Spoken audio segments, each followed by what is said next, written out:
جیسے میں نے اس کو چھوا اور مجھے معلوم ہوا کہ ایک سخت سطح ہے یہاں پر ہے، یہ پرسپشن ہے میرے، کنسپشن کچھ اور ہے، تصور ذہن کے اندر نقشہ بن گیا۔ خدا کا تصور ہم قائم نہیں کر سکتے، لیکن خدا کے ساتھ ہمارا جو باطنی رشتہ ہے کہ اندر محسوس ہوتا ہے کہ ہے، جس کی مثال بھی میں نے دی تھی، بعض حضرات کے شاید علم میں نہ ہو، کہ جیسے میں اس وقت اس دیوار کو دیکھ رہا ہوں تو ایک تصور میرے ذہن میں قائم ہوا، دیوار اتنی لمبی ہے، اتنی چوڑی ہے، اتنی اونچی ہے، یہ دیوار جو ہے سفید رنگ اس پر ہوا ہے، میں نے ایک تصور قائم کر لیا۔ فرض کیجئے کہ میں اندھا ہوں، میں نہیں دیکھ سکتا، میں جاتا ہوں اور ہاتھ لگا کر دیکھتا ہوں دیوار ہے، کتنی لمبی ہے مجھے نہیں پتا، اس لیے کہ وہ کانسیپٹ تو صرف میرے اس ٹچ سے نہیں ہوئے، یہ تو ایک یک رخا، ایک ون سائیڈڈ میرا اس وقت ایک پرسپشن ہے، لیکن ہے، یہ میں جس زور سے کہوں گا ہے، دیوار ہے، تو ذات باری تعالیٰ کے لیے بس انسان کے پاس یہی ہے کہ ہے، دور بینان بارگاہ الست جس پہ این بردان کہ ہست، بس یہ ہست ہے، باقی کیا ہے کیسا ہے یہ ویسے تو ہم بہرحال مسلمان ہونے کے ناطے اللہ کو ہم مانتے ہیں اسماء و صفات کے ساتھ، تو ہم اس کی صفات کو مانتے ہیں، لیکن تجزیہ کیجئے تو صفات کے بارے میں بھی ہمیں کیا پتا ہے؟ اللہ دیکھتا ہے، کیسے دیکھتا ہے یہ تو نہیں پتا، کتنا دیکھتا ہے یہ بھی ہمیں نہیں پتا، یعنی اس کی بھی اصل حقیقت جو ہے دیکھنے کی وہ تو ہمیں نہیں معلوم۔ اللہ کی کوئی ایسی آنکھیں تو نہیں جس سے وہ دیکھتا ہو، ہمارا دیکھنا تو روشنی کا محتاج ہے، روشنی ہو تو ہم دیکھ سکیں گے، کیا اللہ کا دیکھنا بھی کسی شے کا محتاج ہے؟ قطعاً نہیں۔ تو ہم تصور کیجئے اللہ کا دیکھنا کیا ہے، کچھ نہیں معلوم، ہمیں یہ معلوم ہے وہ دیکھتا ہے، ہمیں یہ معلوم ہے علی کل شیء قدیر، قدرت کتنی ہے اس کی، قدرت کی شان کیا ہے، کیا معلوم ہے؟ تو معلوم یہ ہوا کہ صفات کے بارے میں بھی تجزیہ کریں تو ہمارے ہاتھ پلے ہے کیا،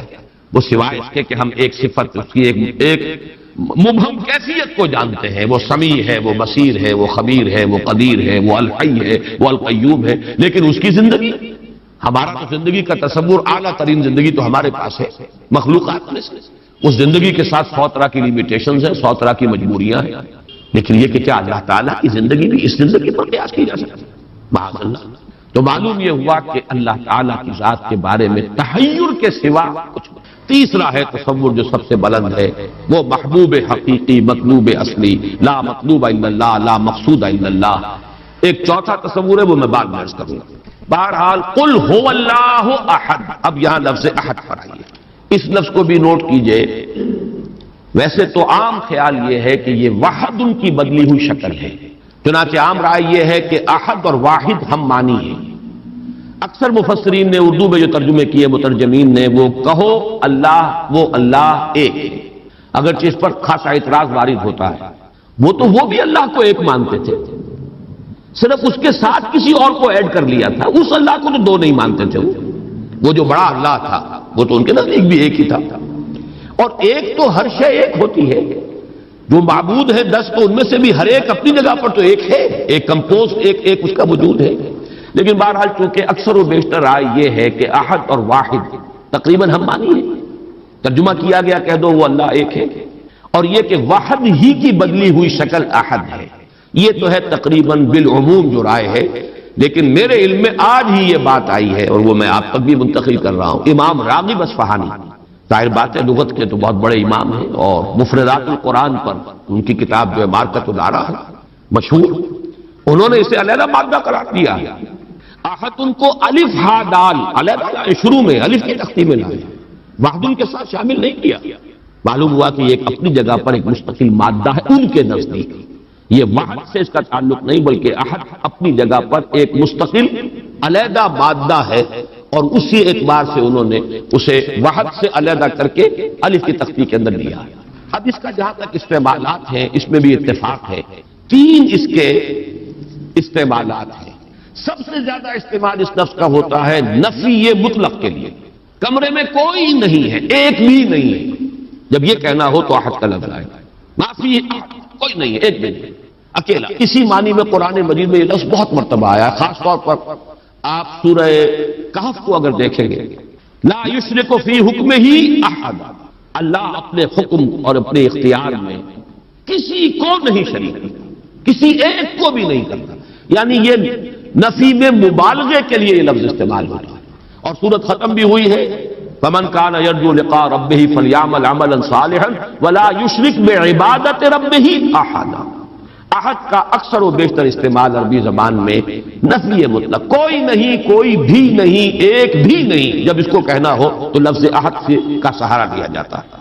یا پھر یہ لفظ آتا ہے مضاف یا مضاف الیہ ہو کر، جیسے عشرات کے ساتھ آئے گا، احد عشر کوكبا، یا احد و عشرون جمع کر کے، یہ گنتی کے ساتھ یہ مضاف ہو رہا ہے۔ اور یا یہ کہ جیسے کہ مضاف الیہ ہوتا ہے،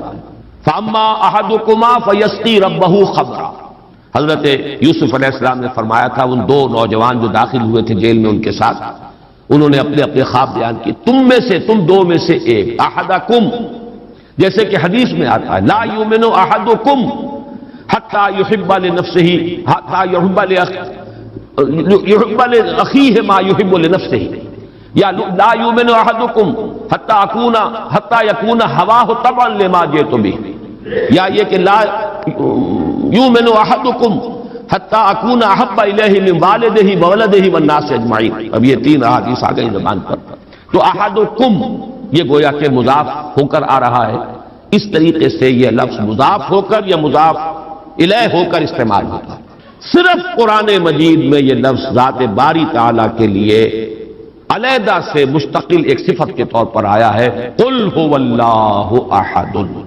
یہ ایک خاص بات ہے، اس کو نوٹ کر لیجیے کہ یہ لفظ کا یہ استعمال اس اعتبار سے، صفت کے اعتبار سے کسی اور کے لیے غیر اللہ کے لیے ہے ہی نہیں۔ قل هو اللہ احد، یہ یہاں پر آ رہا ہے ایک مستقل صفت علیحدہ، لیکن یہ صرف اللہ کے ساتھ۔ اب یہاں میں عرض کروں گا کہ میں اس کا ترجمہ جو میں نے آپ کو گنوائے ہیں مولانا فراہی نے کیا ہے بے ہما۔ قل هو اللہ احد اللہ الصمد، کہہ دو اللہ بے ہما ہے، اللہ باہما ہے۔ اصلاحی صاحب ان کے شاگرد ہیں، انہوں نے ترجمہ کر دیا ہے بے ہما کا ترجمہ کہہ دو اللہ سب سے الگ ہے اور اللہ سب کے ساتھ ہے۔ صمد اللہ سب کے ساتھ ہے، باہما اور احد بے ہما اللہ سب سے الگ ہے۔ عام طور پر اردو مترجمین، شیخ الہند کو بھی میں نے دیکھا، مولانا اشرف علی تھانوی رحمہم اللہ دونوں کو دیکھا، کہہ دو اللہ ایک ہے، لیکن یہ کہ بہرحال میرا مزاج، میرا ذوق اس ترجمے کو قبول نہیں کرتا۔ واحد اور ہے، احد اور ہے، یہ شان ہی علیحدہ ہے، اس لفظ کو واحد کے بالکل برابر کر دینا کم سے کم میرا ذوق اسے قبول نہیں کرتا۔ ویسے قرآن میں وہ لفظ بھی آیا الواحد القہار، للہ الواحد القہار، واحد ہے، الواحد ہے، لیکن احد یہ شے ہی اور ہے۔ بہت قریب گئے ہیں مولانا مودودی، وہ لفظ لائے ہیں کہہ دو اللہ یکتا۔ یکتا کا لفظ میرے نزدیک بہت قریب کی تعبیر ہے، لیکن میں اس کو ایک خاص، میرا چونکہ اپنی ایک رائے ہے اس کے اعتبار سے اس کا میں ترجمہ کر رہا ہوں، کہہ دو اللہ اکیلا ہے۔ اکیلا وہ ہے جس کے ساتھ کوئی نہیں، اکیلا کس اعتبار سے؟ یہ ہے اصل میں وہ نقطہ۔ اللہ ایک تو اس اعتبار سے اکیلا ہے کہ وہ صرف ایک اکیلا واحد معبود ہے اور کوئی معبود اس کے ساتھ نہیں۔ سورہ کافرون کے ساتھ جب آپ جوڑیں گے تو یہ تصور نمایاں ہو کر سامنے آئے گا، میرا اللہ وہ اللہ ہے جو اکیلا ہے، اس کے ساتھ کوئی اور الہ نہیں ہے۔ لا الہ الا اللہ، اللہ کے سوا کوئی معبود نہیں۔ یہ در حقیقت مفہوم بنا قل هو اللہ احد، بات وہی ہے جو لا الہ الا اللہ میں کہی گئی ہے، لیکن یہ کہ یہاں پہ اسلوب بدل گیا، قل هو اللہ احد، وہ اکیلا ہے، کوئی اس کے ساتھ نہیں۔ لیکن اسی کا ایک انتہائی بلند مقام ہے، مقام وہ خطرناک ہے، عام لوگوں کی ذہن سے ذرا بلند تر، اسی لیے عوام اس کے بارے میں مغالطوں میں مبتلا ہوتے ہیں۔ اور آج کل کا ہمارا ایک بہت بڑا طبقہ چونکہ زیر اثر ہے کچھ ایسے مفکرین کے کہ جن کا ذوق وہ نہیں تھا جو اس سطح کا ہو جو میں ابھی عرض کر رہا ہوں، لہذا وہ اسے شرک سے بھی تعبیر کر بیٹھتے ہیں، اور وہ ہے توحید وجودی۔ وہ اکیلا ہے، اکیلا ہی مانی کہ وجود حقیقی صرف اس کو، یہ توحید وجودی جس کو میں تفصیل سے بیان کر چکا ہوں سورہ حدید میں، هو الاول والآخر والظاہر والباطن، وہی پہلا، وہی آخر، وہی ظاہر، وہی باطن، وہی وہ، اور کوئی ہے ہی نہیں۔ جو نظر آ رہے ہیں حقیقت میں نہیں ہے۔ کل ما فی الکون وہم او خیال او عکوس فی المرایا او ظلال، کل جو کچھ نظر آتا ہے موجودات میں یہ وہم ہے یا خیال ہے، یا جیسے شیشے میں عکس نظر آتا ہے، آپ ادھر کھڑے ہیں ادھر بھی نظر آ رہے ہیں، وہاں تو کوئی نہیں ہے، ادھر ہی ادھر ہے جو ہے، وہ جو کوئی نہیں ہے وہاں نظر تو آ رہا ہے۔ اور عکوس فی المرایا او ظلال، یا سایہ ہے درخت کی شاخ اوپر ہے، سایہ نیچے پڑ رہا ہے، سایہ کا کوئی وجود نہیں، لیکن نظر تو آ رہا ہے، جس کو کہ حضرت مجدد الفسانی نے فرمایا کہ یہ سنے خدا بندی کہ معدوم را موجود می نمائند، یہ معدوم ہے کائنات، حقیقت میں موجود نہیں ہے، لیکن اس کو اللہ تعالیٰ نے موجود کر کے دکھا دیا ہے، نظر آ رہا ہے۔ جیسے وہ آتشی دائرے کی مثال میں نے دی ہے بارہا، یہ حضرت مجدد کی دی ہوئی مثال ہے کہ اگر آپ ایک قندیل لے لیں، لکڑی ہے ایک لمبی، اس کے ایک سرے کے اوپر آپ نے کپڑا باندھا، تیل ڈال دیا، مٹی کا آگ لگا دی، یہ شعلہ جوالا ہے، اب اس لکڑی کو تیزی کے ساتھ دائرے میں حرکت دیجئے، دیکھنے والوں کو آتشی دائرہ نظر آئے گا، جبکہ آتشی دائرے کا کوئی وجود نہیں، وجود آپ کو معلوم ہے صرف اس ایک نقطے کا ہے، وہ ایک شعلہ جوالا ہے حقیقی۔ یہ دائرہ جو نظر آ رہا ہے، نظر آ رہا ہے، ہر چند کہے کہ ہے، نہیں ہے، اس کا وجود کوئی نہیں، نظر تو آ رہا۔ تو اپیئرنس اینڈ ریئلٹی، یہ بڑی مارکت الآرا کتاب ہے فلسفے کی، یہ در حقیقت جو کچھ نظر آ رہا ہے یہ ایک سراب ہے، حقیقت یہ نہیں ہے، حقیقی وجود صرف اللہ۔ اس کو میں یعنی وجود کے اعتبار سے توحید وجودی، یعنی میں نے جو ابھی گنوایا تھا، لا معبود الا اللہ، لا مطلوب الا اللہ، لا مقصود الا اللہ، لا محبوب الا اللہ، لا موجود الا اللہ، یہ وہ توحید وجودی ہے۔ شاہ ولی اللہ دہلوی رحمت اللہ علیہ فرماتے ہیں کہ یہ ہے توحید کی بلند ترین منزل، اور یہاں آ کر وحدت الوجود اور وحدت الشہود ایک ہو جاتے ہیں، ان میں کوئی فرق نہیں، تعبیر کا فرق۔ چونکہ میری یہ رائے ہے، لیکن یہ فلسفے کا مسئلہ ہے، میں اس کو بیان نہیں کرنا چاہتا۔ قرآن مجید میں یہ مسئلہ یا سورہ حدید کی اس آیت میں آیا ہے، قرآن سے باہر سے بات نہیں کر رہا ہوں، لیکن یہ کہ ہر شخص کے ذوق کی چیز نہیں ہے، ہر شخص کا یہ نہ مزاج ہے، نہ ذوق ہے، نہ اس میں استعداد ہے، نہ صلاحیت ہے کہ ان مسائل پر غور کرے۔ تو میں یہ نہیں چاہتا کہ لازماً آپ میری اس رائے سے اتفاق کریں، لیکن یہ میں ضرور چاہتا ہوں کہ اگر سوء ظن ہے آپ کے دل میں کہ جو لوگ اس بات کو مانتے ہیں وہ مشرک ہو گئے، اس کو ذہن سے نکال دیجیے، اس لیے کہ پھر ناوک نے تیرے سید نہ چھوڑا زمانے میں، شاہ ولی اللہ بھی مشرک ہوں گے، حضرت مجدد بھی مشرک ہوں گے، باقی یہ رومی یہ تو ہے، ان کی تو خیر حیثیت ہی کیا ہے بیچاروں کی، وہ تو سب کے سب مہا مشرک شمار ہو جائیں گے، کوئی نہیں بچے گا پھر جو بھی ہمارے اکابر ہیں۔ ہاں، محمد ابن عبد الوہاب بچ جائیں گے، ابن تیمیہ بچ جائیں گے رحمہم اللہ، باقی یہ کہ ان کے سوا بچنے والا اور کوئی نہیں ہے۔ تو یہ توحید وجودی یا وحدت الوجود یا وحدت الشہود میرے نزدیک قل هو اللہ احد، کہہ دو وہ اللہ ہے اکیلا تنہا۔ مجھے وہ بار بار جب میں سوچ رہا تھا قیس جنگل میں اکیلا ہے مجھے جانے دو، ہو گزرے گی جو مل بیٹھیں گے دیوانے دو، اللہ اکیلا ہے۔ اور واقعہ یہ تصور جو ہے اگرچہ بہت بلند ہے، لیکن کبھی اگر اس کے کہیں کناروں تک بھی رسائی ہو جائے انسان کی، تو اس کی جو ایک وسعت پیدا ہوتی ہے اس کے ذہن میں، اس کا مینٹل ہورائزن وہ جو اس قدر وسیع ہو جائے گا، وہ اس کا تصور وہ شخص نہیں کر سکتا کہ جس کا کوئی بھی اس کے حاشیہ خیال میں یہ بات نہ آ سکتی۔ لیکن اس کا یہ مفہوم اگر نکال لیا جائے، عام لوگوں نے یہ سمجھا اس کا مطلب ہر شے خدا ہے، اگر کوئی شے موجود نہیں جبکہ تجھ بن نہیں کوئی موجود، پھر یہ ہنگامہ ہے خدا کیا ہے؟ کچھ نہیں ہے، نہیں ہے۔ یہ اصل میں جو وحدت الوجود ہے وہ یہ نہیں ہے کہ یہ سب چیزیں خدا ہیں، بلکہ یہ کہ خدا ہی ہے، باقی کچھ موجود نہیں، جو کچھ نظر آ رہا ہے وہ توہم ہے، خیال ہے، یہ صرف اپیئرنس ہے، اور اپیئرنس آپ کو معلوم ہے ہر وقت بدلنے والی شے، painter high, every thing is changing, یہ سب ٹرانزینٹ چیزیں ہیں کہ جو گزر رہی ہیں، جیسے لہریں ہیں، لہر نظر آتی ہے لہر ہے، لیکن یہ کہ یہ بالکل عارضی سا ایک وجود ہے، اعتباری سا وجود ہے، لہر کا حقیقت میں کوئی وجود نہیں ہے۔ اسی طریقے سے یہ کائنات ہے، تو یہ نہیں ہے کہ جو کچھ ہے وہ خدا ہے، معاذ اللہ، یہ ہماوست ہے، اور یہ در حقیقت کفر بھی بن جاتا ہے، شرک بھی بن جاتا ہے۔ لیکن توحید وجودی یا وحدت الوجود یہ بالکل مختلف شے ہے، اور میرے نزدیک اس آیہ مبارکہ کا اصل مدلول یہ ہے، قل هو اللہ احد، بلند ترین توحید توحید وجودی، لا معبود الا اللہ سے لے کر لا موجود الا اللہ، اس لیے کہ احد کا لفظ واحد نہیں ہے، اکیل یکتا، لیکن اس سے بھی آگے بڑھ کر جو ترجمہ میں کر رہا ہوں وہ یہ ہے کہ کہہ دو اللہ اکیلا ہے، کوئی اس کے ساتھ نہیں۔ جیسے کہ غالباً حضرت بایزید بسطامی کے بارے میں آتا ہے کہ ان کی محفل تھی تو ان کا کوئی مرید جو تھا اس نے ایک عجیب کیفیت ہوتی ہے انسان کی، اس کیفیت میں ایک جملہ کہا، وہ بھی زمانہ کیسا ہوگا جبکہ اللہ ہی تھا اور کچھ نہ تھا، اب ایک تصور ہے، اب تو کائنات ہے، یہ ہے، آسمان ہے، زمین ہے، ستارے ہیں، سیارے ہیں، سب کچھ ہے۔ وہ بھی زمانہ ہوگا جبکہ اللہ ہی تھا اور کچھ نہ تھا۔ تو وہ بایزید بستانی ہے جو دوسرے بزرگ کوئی ہو سکتے ہیں، اگر مجھے نام کا اس وقت مغالطہ ہو رہا ہو، انہوں نے اسی کیف کے عالم میں جواب دیا، الان کما کان، میرے عزیز اب بھی ایسا ہی ہے، اللہ ہی ہے اور کچھ نہیں ہے، جیسے پہلے تھا جس کا تم تصور کر رہے ہو اب بھی حقیقت میں ہوئی۔ اس کو میں ذرا اور آسان کر دوں تاکہ جو نسبتاً یعنی سادہ مزاج حضرات ہیں ان کی سمجھ میں بھی یہ بات آ جائے، کسی مغالطے میں مبتلا نہ۔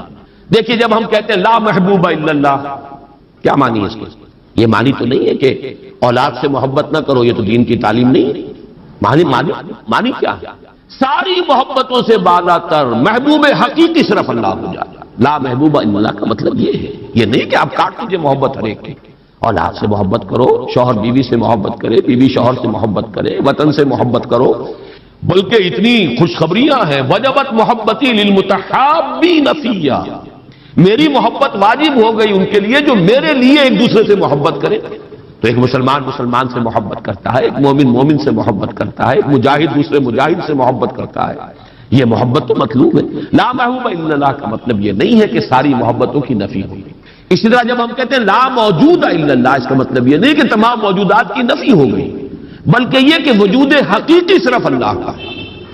یہ اعتباری وجود ہے جن کی کوئی حقیقت نہیں ہے،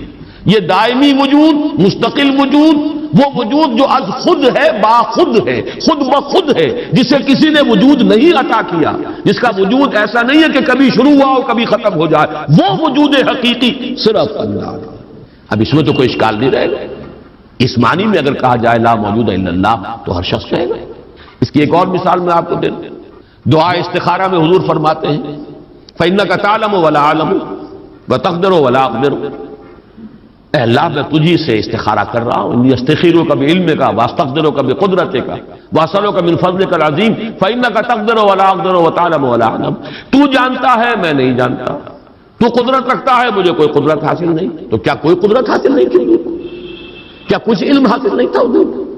یہ بمقابلہ علم خداوندی، بمقابلہ قدرت خداوندی کل موجودات کی قدرت اور ان کی نفی مطلق ہو جائے گا، کوئی علم نہیں۔ یہی بات یہاں کہہ دیجیے، کوئی وجود نہیں ہے،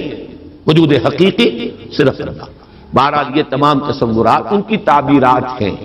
تعبیرات میں ذرا سخت سے سخت تر مقامات بھی آ جاتے ہیں، مشکل سے مشکل تر مقامات بھی آ جاتے ہیں، میں اس کی تفصیل میں اس وقت نہیں جا رہا، لیکن میرے نزدیک اس سورہ مبارکہ کی پہلی آیت اس عظیم ترین سطح پر توحید کو بیان کر رہی ہے، اور یہ جیسا کہ میں نے عرض کیا تھا جب تک یہ بات سامنے نہ آئے، چار اعتبارات سے کس طریقے سے توحید کے بیان کو اس صورت نے سمو لیا اپنے اندر اور جمع کر لیا ہے، تبھی اس کی وہ عظمت ہے کہ ثلث قرآن کے مساوی یہ صورت ہے، تبھی اس سے صحابہ کی وہ محبت کا راز جو ہے وہ کھلتا ہے کہ کیوں ایسے ہی نہیں ہے۔ قل هو اللہ احد، کہہ دو وہ اللہ ہے، میرا معبود جسے میں پوچھتا ہوں وہ اللہ ہے، لیکن وہ اللہ نہیں جسے تم پکار رہے ہیں، وہ اللہ جو اکیلا ہے، تنہا۔ اللہ الصمد، جیسا کہ میں عرض کر چکا ہوں صمد کا لفظ قرآن مجید میں ایک ہی مرتبہ ہے، اور اس کے مفہوم کو بھی دو معنی سے بیان کیا گیا ہے۔ ایک تو چونکہ ایک مرفوع روایت بھی امام راضی لے کر آئے ہیں، روے عن ابن عباس رضی اللہ تعالی عنہما، کہ حضور سے پوچھا گیا اللہ کا صمد ہونا کیا معنی ہے اس کے، تو آپ نے فرمایا هو السید الذی یصمد الیہ فی الحوائج۔ اصل میں یہ صمد جو ہے عربی زبان میں یہ ہوتا تھا کسی چٹان، مضبوط چٹان کی طرف جس کو پشت پر رکھ لیا جائے تو دشمن سے مقابلے میں انسان کو سہولت ہوتی ہے۔ اگر آپ جیسے کہ وہ حضرت عمر کا بھی واقعہ بیان ہوتا ہے، بعض حضرات تو اس کو نہیں مانتے لیکن اکثر لوگ مانتے ہیں کہ مسجد نبوی میں خطبہ دے رہے تھے حضرت عمر، اور اس وقت شام کے ایک محاذ پر جنگ بھی ہو رہی تھی، اس وقت حضرت ساریہ جو امیر الجیش تھے وہ کوئی غلطی کر رہے تھے، اسٹریٹجک مسٹیک ہو رہی تھی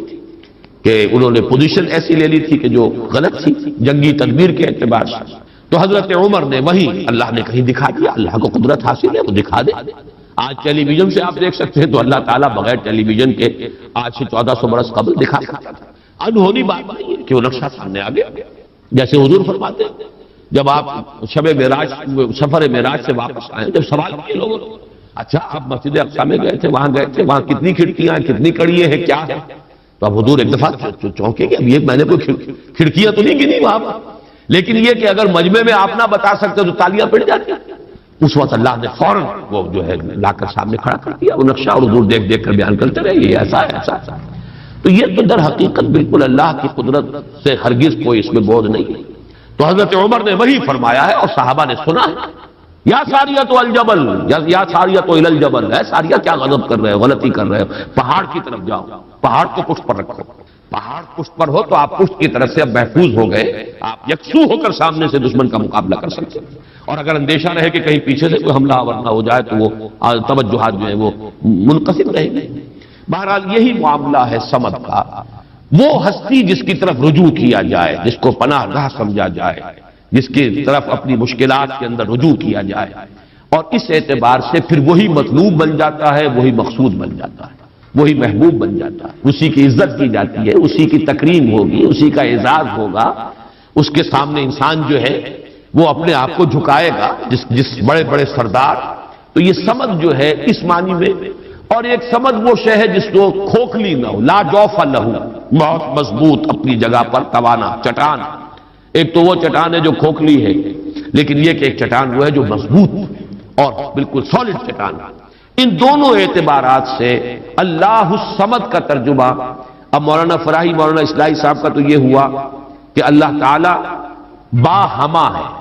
ذات میں بے ہما، کسی سے اس کا کوئی تعلق نہیں، یکتا بلکہ اکیلا، لیکن یہ نہیں ہے کہ مخلوق سے منقطع ہے، مر گئے ہم انہیں خبر نہ ہوئی، یا یہ ہے کہ مخلوق کی دعائیں نہ سنتا ہو، مخلوق کی حاجت روائی نہ کرتا ہو، نہیں، سب کا ملجا وہی ہے، سب کا ماوا وہی ہے، سب کے لیے پناہ گاہ وہی ہے، سب کی حاجت روائی کرنے والا وہی ہے، تو وہ اللہ صمد ہے۔ یہ دو احد اور صمد جو ہے اس نے جڑ کر اصل میں اسی طریقے سے ایک تصور کو مکمل کیا ہے، جیسا کہ آیت الکرسی میں اللہ لا الہ الا ہو الحی القیوم، الحی اور القیوم، الحی از خود زندہ، زندہ جاوید، اور قیوم باقی پوری کائنات کو تھامے ہوئے، سنبھالے ہوئے، پوری موجودات کا یہ سارا سلسلہ یہ محتاج ہے اللہ کا۔ اس کی میں نے پہلے بیان کی ہے، بہترین تمثیل وہ ہے جو مولانا مناظر حسن جیلانی رحمۃ اللہ علیہ نے دی ہے، ربط الحادث بالقدیم کی مثال۔ اللہ کی ذات اور اس کائنات کے درمیان ربط اور تعلق کیا ہے؟ انہوں نے مثال دی ہے کہ آپ اپنے ذہن میں نقشہ قائم کیجئے، تاج محل کا نقشہ، جس نے تاج محل دیکھا ہو، چلیے آپ نے مینار پاکستان دیکھا، مینار پاکستان کا تصور کیجئے، ذہن میں نقشہ قائم کیجئے۔ یہ ذہن میں جو نقشہ قائم ہوا ہے،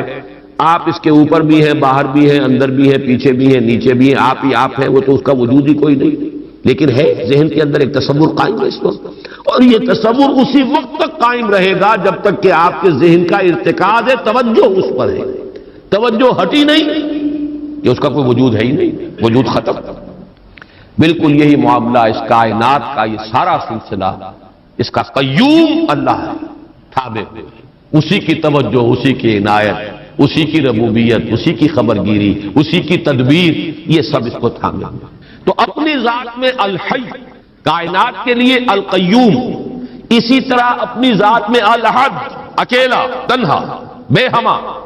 اور پوری کائنات اور جملہ موجودات کے لیے الصمد، اسی کی طرف رجوع، اسی کی طرف توجہ، وہی مطلوب، وہی مقصود، وہی محبوب، وہی حاجت روا، وہی مشکل کشا۔ اس اعتبار سے اس میں توحید عملی، اسی سے مانگو، اسی سے پناہ طلب کرو، اسی کی طرف توجہ کرو، انی وجہت وجہی للذی فطر السماوات والارض، اسی سے لو لگاؤ، اسی سے حاجت روائی کے لیے سوال کرو، اسی کے سامنے مشکلات پیش کرو، یہ تب جو ہے پھر اسی کی عبادت کرو، اسی کی اطاعت کرو، اسی کی بندگی کرو، اسی کی توقیر کرو، اسی کی تعظیم کرو۔ یہ تمام چیزیں کہ جو عمل میں آ جائیں گی وہ توحید وجودی، یہ توحید عملی۔ قل هو اللہ احد اللہ الصمد۔ تیسری آیت میں ہے توحید ذاتی،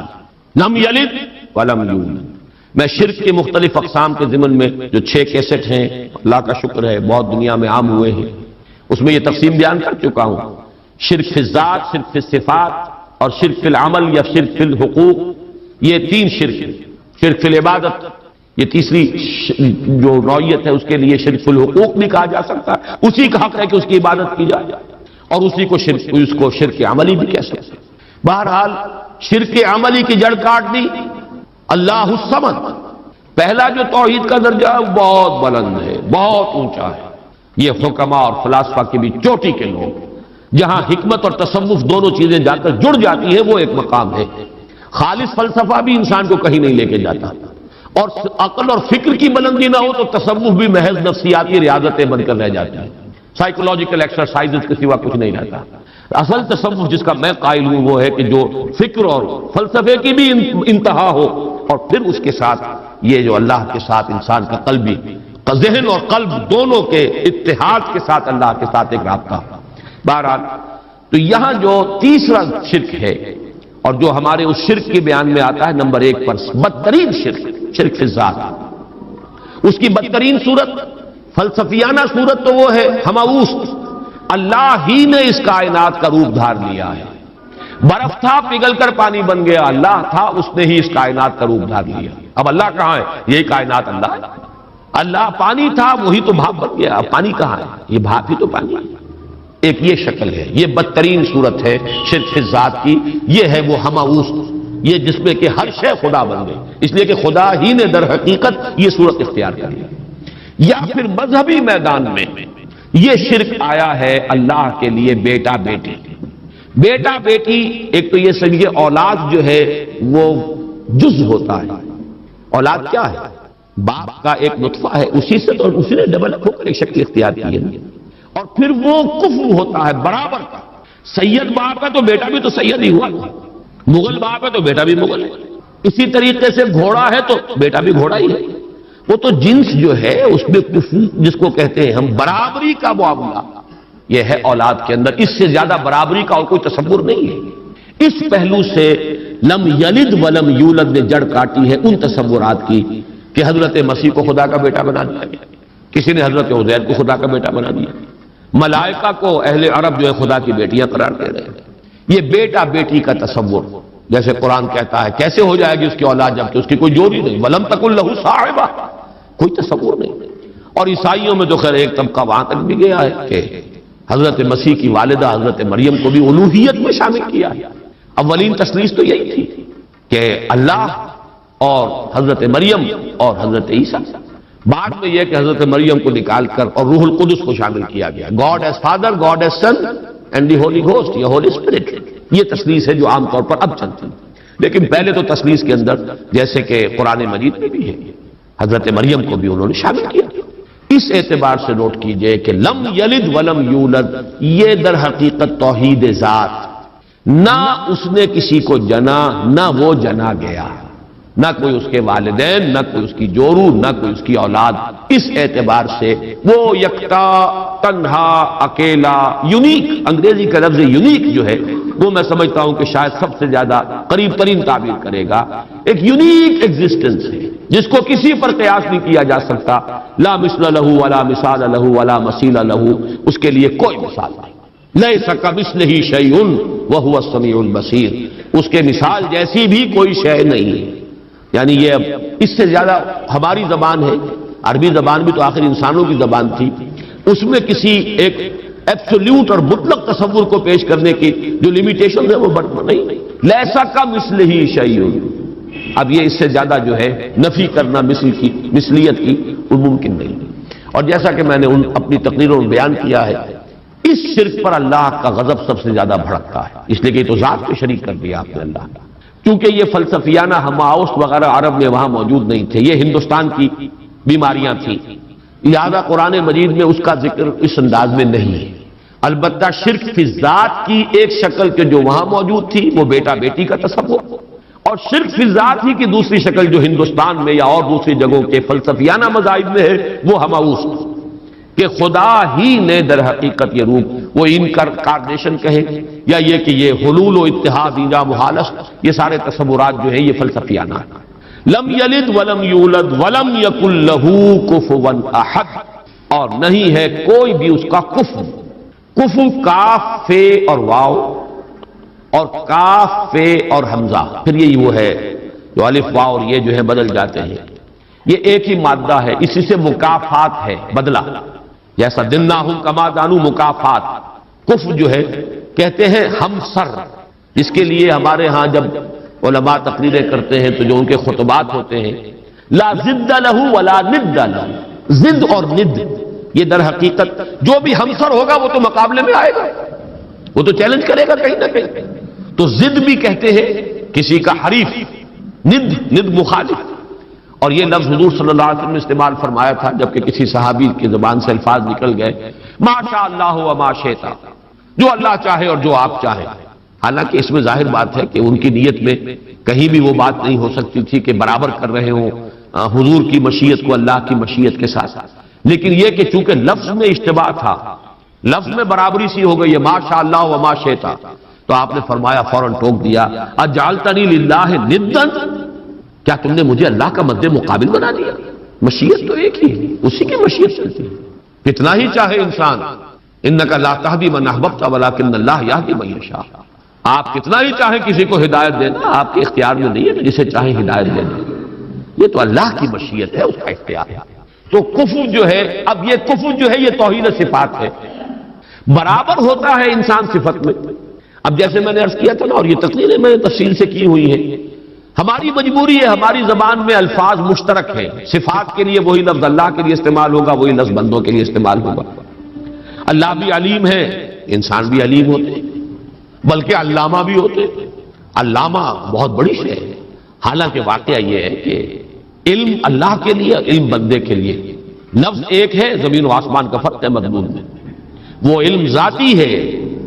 وہ علم مطلق ہے بلا نہایت، اس کی کوئی حدود نہیں ہے. وہ علم قدیم ہے، ہمیشہ سے تھا، حادث نہیں ہے. اور ہمارا علم، ہمارے سے مراد ہمارا ہو، انبیاء کا ہو، اولیاء کا ہو، کسی کا ہو، بڑے سے بڑے سائنسدان کا ہو، بڑے سے بڑے ولی کا ہو، فرشتوں کا ہو، انبیاء کا ہو، کسی کا ہو، وہ علم یقیناً حادث ہے، قدیم نہیں. وہ یقیناً عطائی ہے، ذاتی نہیں. وہ محدود ہے، لامحدود نہیں. یہ تین جب شرطیں عائد کی جائیں گی اور یہ تینوں مستحضر ہوں، تب اس شرک صفات سے انسان بچتا ہے اور کفر بنا دینے سے انسان بچ سکتا ہے، ورنہ الفاظ میں اشتراک ہو جائے گا. اور یہی اشتراک ہے، موجود میں ہم بھی موجود، اللہ بھی موجود. ہم کہاں کے موجود؟ اس کا وجود ذاتی، اس کا وجود حقیقی، اس کا وجود مطلق، اس کا وجود قدیم، اس کا وجود قائم و دائم، ہمیشہ ہمیشہ رہنے والا.